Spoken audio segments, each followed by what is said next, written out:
Hi Homeworthy, I'm Katie. Welcome to my project on the Upper East Side. Come on in.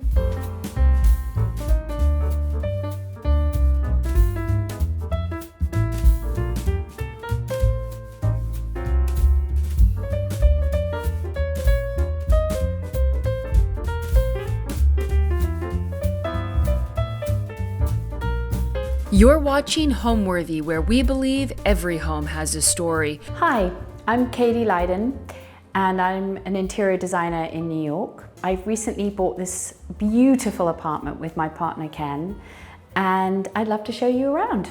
So the apartment is in the Imperial House in New York, which is a really sort of large white brick building, and it's got this fabulous lobby. And it has a great history with sort of interesting people who have lived here. And this current apartment is a combination of two. It was combined, I think, about 30 or 40 years ago. And it's about 2,800 square feet. And the previous owners lived there, and they are now 93 years old. And between them, they had 7 kids. And they created really the most lovely life. You could tell when you met them they were youthful and happy and still in love, and had created this home where everyone felt welcome. And you couldn't help but feel that energy, and it was really noticeably something special. And we immediately felt like this is a really great place. So if I show you around some of the rooms, you can see that they were super glamorous, but it's older now and there's a lot of things that need repairing. And while the initial feeling was, well, maybe they're things we can keep, and maybe they're things that we could reuse and sort of learn from them.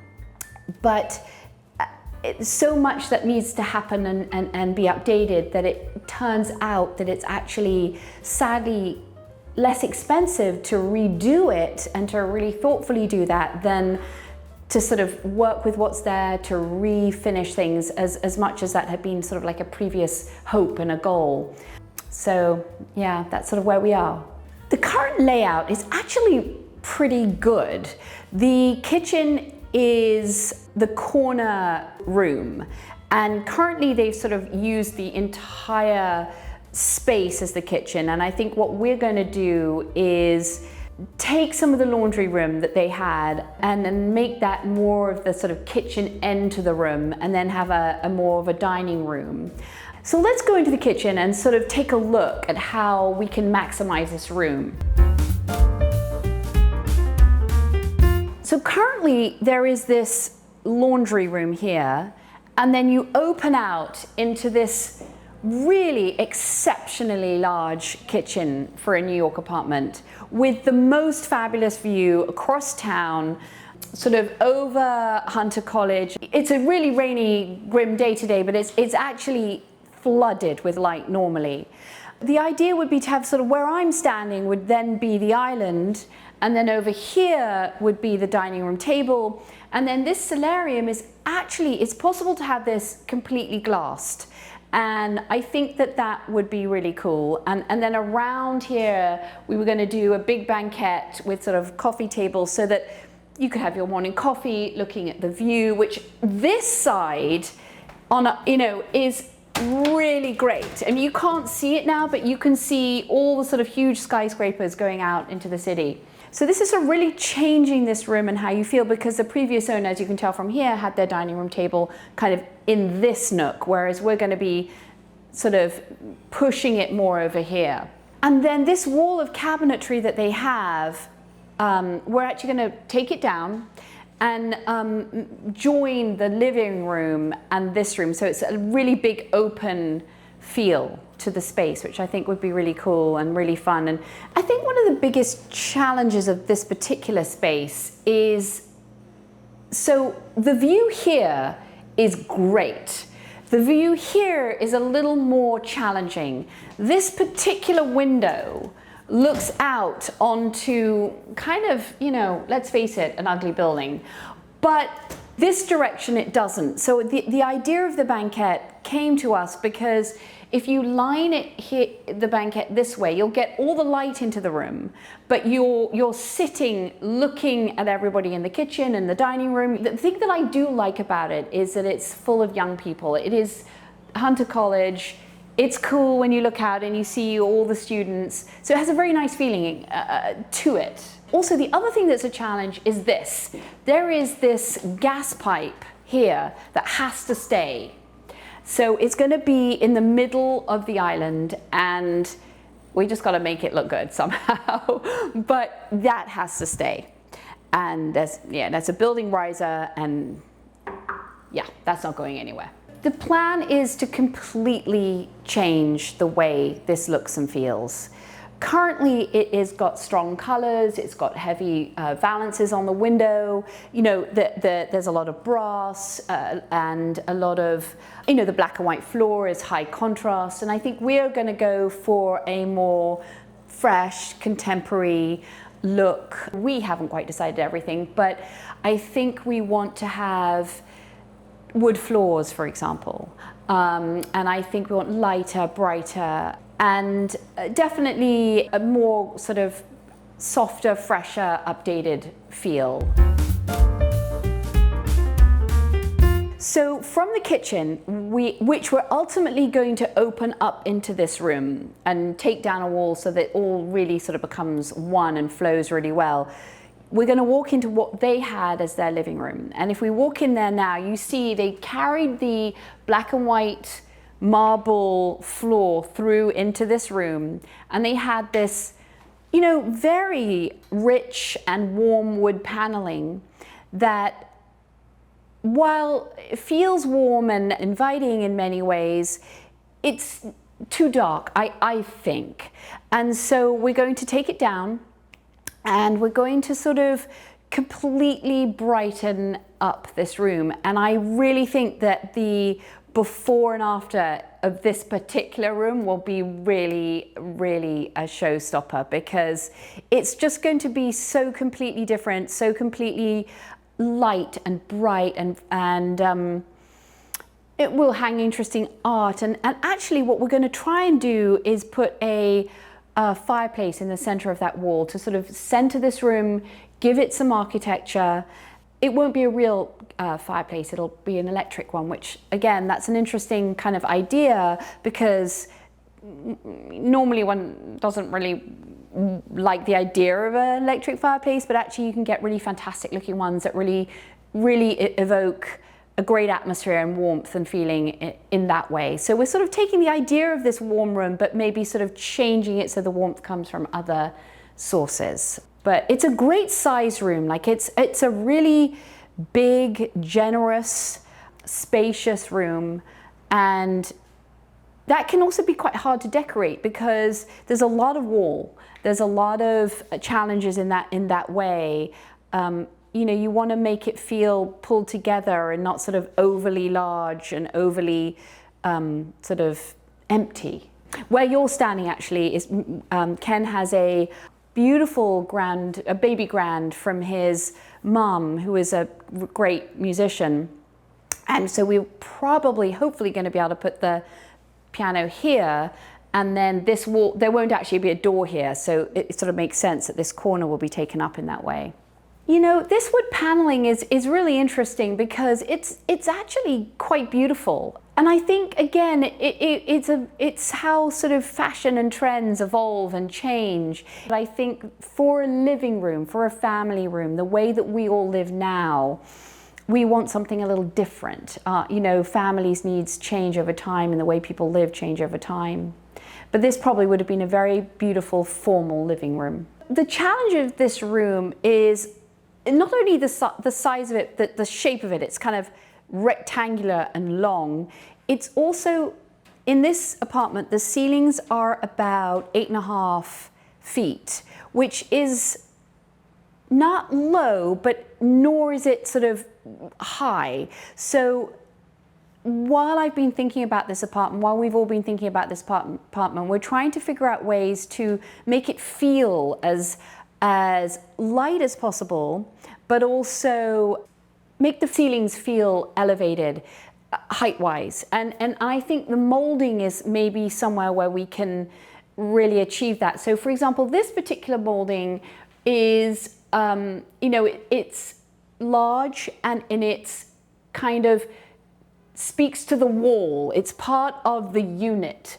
And another way to do molding would be to have it quite tight up against the top of the wall and kind of going along the ceiling, fooling your eye that it's more an extension of the wall when it's actually on the ceiling. So it kind of elevates the wall that way. I don't know if that makes sense, but I think it's a very interesting way to treat, ceilings are slightly lower, and I've had a lot of success with that actually in the past, and it really looks good. So that's sort of an interesting thing. And so not lowering the ceilings is how then do we light the room, because we don't want to put recessed lighting in. And so this room will have a lot of sconces, it will have a lot of lamps, and it will have a lot of sort of interesting light fixtures that give this sort of perimeter lighting, as well as some lamps that give the sort of focused task lighting, but there probably won't be overhead lighting, which is definitely, let's see how that goes. But take a look at this, just for fun. It's sort of a lovely little piece of molding. So my interior design business is just Katie Lydon Interiors. And we've been open for business, so to speak, for 20 odd years. I have a really wonderful team, many of whom have been with me since the beginning. And we've done beautiful high-end residential projects in the city, in Long Island, in Connecticut. And we're currently working on a completely new house that our clients are building on Captiva. We do very thoughtful renovations through to full interior design, obviously.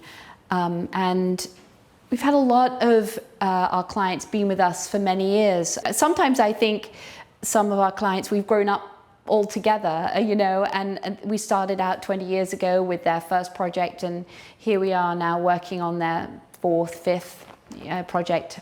I really believe in relationships. They can evolve over time and deepen with time, and you learn more and more about the client and how they choose to live and want to live and what works for them and what doesn't. We try to do things that make sense, that are comfortable, that are beautiful, that maybe have a little bit of glamour to them for certain clients. And I think also sometimes you might take a project on that's not necessarily exactly your aesthetic, but it's interesting because you're growing and you're enjoying a different genre. Like we have one particular client who loves color and loves rich textures and textiles, and perhaps it's a little more traditional than I usually do or gravitate to, but it's so much fun to have the opportunity to do that as well. So the entryway, funnily enough, was one of the first things about this apartment that I fell in love with.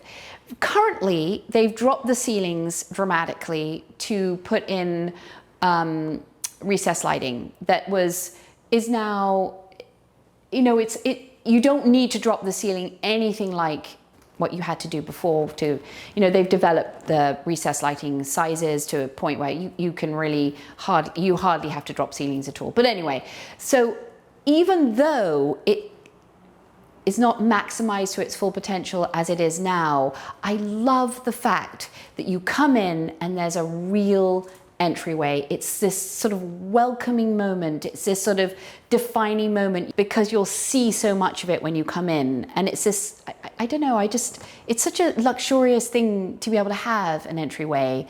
Currently, I live in an apartment on 26th Street and it's lovely, but you walk in and it's kind of immediately the kitchen. And I've always secretly wanted an entryway, so here it is.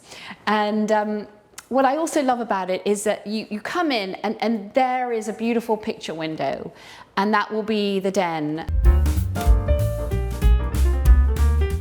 So this apartment block was built by, or this building was built by Emery Roth, who is a really excellent architect, and it is a post-war building, and what I think would be really fun to do is to maximize that sort of mid-century feeling, and it's such a cool, actually quite timeless sort of aesthetic, and I think that would be very true to the building if we sort of carried that aesthetic through in the interior design. So that's really the intention here. One idea for this room had been to panel it in wood, in a way being inspired by the previous owner in the living room, but doing it in a more mid-century, lighter, more tailored version. And if that works, and if that can work, I think that's an interesting idea, because it sort of like reminds us of the history in many ways, not only the sort of historical, but also the previous owner. I think when you see an apartment, it's helpful to understand the architecture that you're working with and not fight it. It would be, I think, wrong to do certain things here because it doesn't fit with the architecture. It doesn't flow with the architecture and bring it out in the best way. So I think the acknowledgement and accepting that this is a mid-century building will really help us in maximizing the beauty of this apartment. The original intent will carry forth into the ultimate design because you're honoring the sort of original intent of the architect. A couple of designs on the table. The first idea is to panel this room in a contemporary mid-century way. That's one idea. And then another idea is and it would be a den. So along here will be a really comfy sofa. That's where the TV is going to go. And it will be a sort of richer colors, warmer colors, so that it kind of is in contrast to the rest of the apartment here that's like this light, bright sort of interior. But then this room would be more jewel-like, warm-like, a little bit of magic in its coziness. So that's sort of the idea for this room. I don't know if budget will allow the paneling, but we'll see. Welcome to the primary bedroom. And this room is amazing. I mean, it's spectacular. I'll show you why. So you come in, and this room, when I first saw the apartment, I did not realize that this was in fact a balcony that we can completely make glass. So you can have this like little beautiful glass nook, amazing views, 2 little chairs, you can have a desk. We haven't decided yet exactly how we're going to use this, but we know we're going to love it. Today, again, it's kind of a grey day, but we've been here many times in the sun, and it is just so bright, so happy, so beautiful to come walk into this room and see all the light that could be here. And so we have to sort of rearrange it a little bit, because the way that we're going to come into the room is actually slightly different, but we'll have different like closet different closets. But this wall, unfortunately, has to stay. It's a column, it's where all the risers are, and so we have to sort of work around this wall. There are always challenges like this, but this actually is a big challenge because it cannot move, sadly. Again, they've raised the floor here, which is sort of an interesting idea, but the reason they raised the floor was so that they could get this bathroom, which you've got to come and have a look at. This is amazing. It really is. It's amazing. I mean, look at these brass doors. Then there's this beautiful vanity that was obviously her vanity. And then there's his over here. And it's an enormous bathroom. And look at this incredible brass molding. I mean, you just don't see things like that anymore. You really don't. So this bathroom, we're going to borrow some of this space it's just so big. The shower is almost like its own room, and then the loo is almost like its own room. So it's really, really big. So we're going to borrow some of the space and make we need closets. There's really only one closet, so we have to sort of figure out a new floor plan, and it does involve taking some of this space. But so yes, and in doing that, you start to tweak and change the bathroom, and then you have to sort of start again, which we will ultimately do. They also raised the floor again in here to kind of allow for positioning all the vanities and showers and everything where they wanted them. But I'm happy to work with where the drains actually are, so that there are some compromises with that, but that allows us then to return the floor to its original place. And then you sort of feel like you're in a slightly taller room, which is kind of nice. The thing about vinyl wallpaper is definitely commercial. There's no question about it. But wallpaper fades. And this room is so light and so bright. I wonder whether the previous owner used the vinyl, because within a year or two it would have faded. I mean, we've had that problem many times with grass cloth, many times with wallpaper, and it's very disappointing when you've, chosen something, you've fallen in love with it, you spent the money to put it up, and then it fades. And it can also yellow, which is also not so nice. So there is a reason for some of these synthetic wallpapers, because they are resistant to fading. The other thing about them is that they've sort of got a bad name, some of them, because people are worried about are they toxic? What are they made of? And I think that that's a very, very relevant question. But there are now really, really good products that you can get that are not toxic and are not in any way harmful. But, there are reasons for that, and fading can be very disappointing. So this is an interesting room to design and decorate, actually, because it's kind of choppy. You've got lots of columns, things that we have to work with, things that you wouldn't design, but you have to make the best of. And I can see why they chose a wallpaper, actually, because it kind of hides a lot of those problems. But I think that what I think we could try here is a beautiful paint color that's soft, and maybe actually it's a paint finish. So it may have some texture, it'll be soft, I think, and maybe a soft color, and something that feels warm, but maybe not so busy, because I'm thinking that that might actually tone down some of the kind of funny soffits and kind of elements that we just have to deal with, because they're big chases and things like that. So that's sort of a thought that I had for this room, is to do that. And I think sometimes if you're thinking of redecorating your primary bedroom and you want to sort of hit the refresh, but you're living with what you've had before, sometimes making the change from paint to wallpaper or wallpaper to paint can make you feel like you've got this completely different room. So that's kind of a nice, so this one, because I've seen it with wallpaper, to make it feel more my own and new, I think we would prefer to do paint. As you can see, this is quite a big project. And the more we learn about the apartment, the more we realize that things need to be done. For example, windows.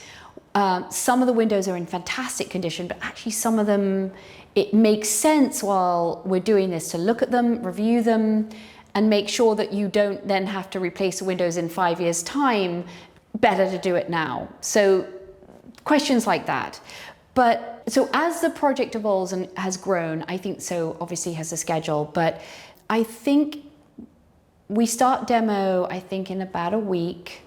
Demo will take about a few weeks, and then we've got to file with the city and submit the plans to the building, which we're working on now. We've done a lot of them, but we need to finesse them. And part of the reason we haven't been able to finish them is there's a lot of stuff here that we don't know. Like, we don't quite know where the electrical riser is. We think we know, but we're not totally sure. And that happens to affect the new corridor that we want to build going into the bedrooms. So there's like big questions like that that will affect the overall plan. So once that plan is kind of approved by everybody, the contractor is saying if we get all our ducks in a row, he's saying it should take about 4 to 5 months to do the bulk of the construction. And that seems pretty good to me.